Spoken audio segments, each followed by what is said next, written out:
this one says one number is 17 more than 3 times another number. The sum of the two numbers is 41. So the first thing we want to say is that we have one number and another number. So that means we have two different numbers from each other. So we're going to say X and we're going to say Y. And we'll say X is the first number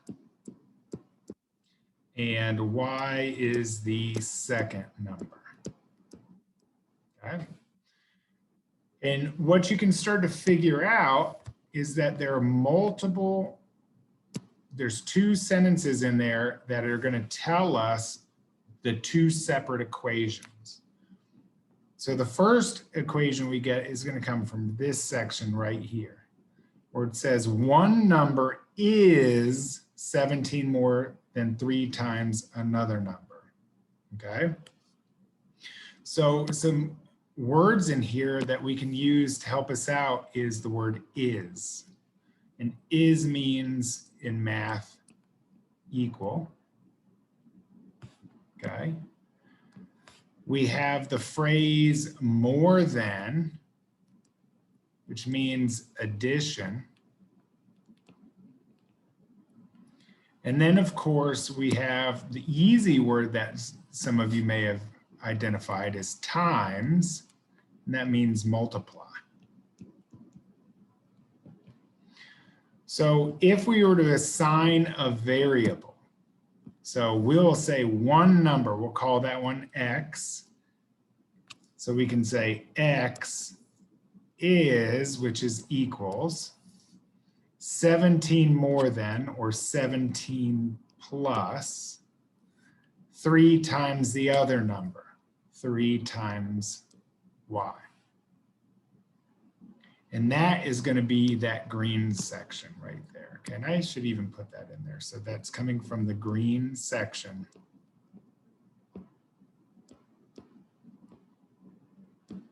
of our word problem. Now the next part gives us our second equation. Notice what it says. This is the easy one. It says the sum of the two numbers is 41. And so once again, we have is, which is equal,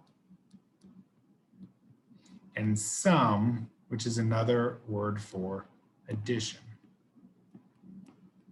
So in this case, it says the sum of the two numbers, or add the two numbers, and that will equal 41. So the two numbers are X plus Y equals to 41. Okay, and those are going to be our two equations. Now, in order to solve this, I'm going to write that where it says it in our write the system. In order to solve this, we have to decide, well, what is the best way to do this? Do I use elimination or do I use substitution? You'll notice, and hopefully you notice, that one of the equations is already set equal to X. Notice the green equation is already set equal to X. And so this is a great one where we substitute in to the other X. So instead of writing an X right here, I'm going to write 17 plus 3Y. I'm going to substitute that in. And then I'm going to write plus Y equals to 41. So I just went ahead and substituted that piece in the first equation in for the second one. That's because we already had the equation equal to one of the variables. Now from here, I'm going to give myself some space and I'm just going to start solving. So I'm going to say, well, I've got 17, and then I'm going to collect my like terms. 3Y plus Y is 4Y equals to 41. Okay, and then we're going to subtract 17. And that's going to be 4Y equals to 41 minus 17, which is going to give us 24. And I'm just going to make some space.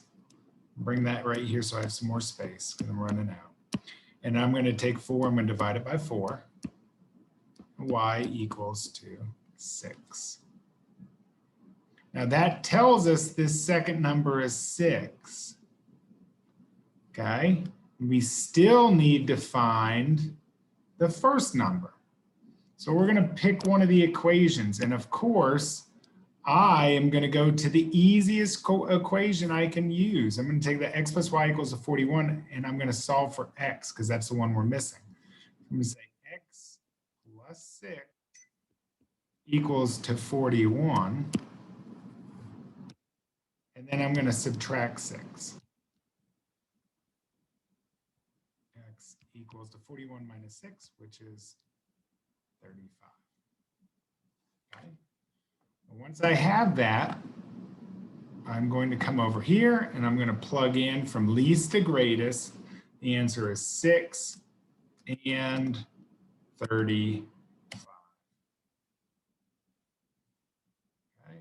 And they're not a coordinate point. They're just two values that add to those two things. But I mean, it is a coordinate point where the two lines.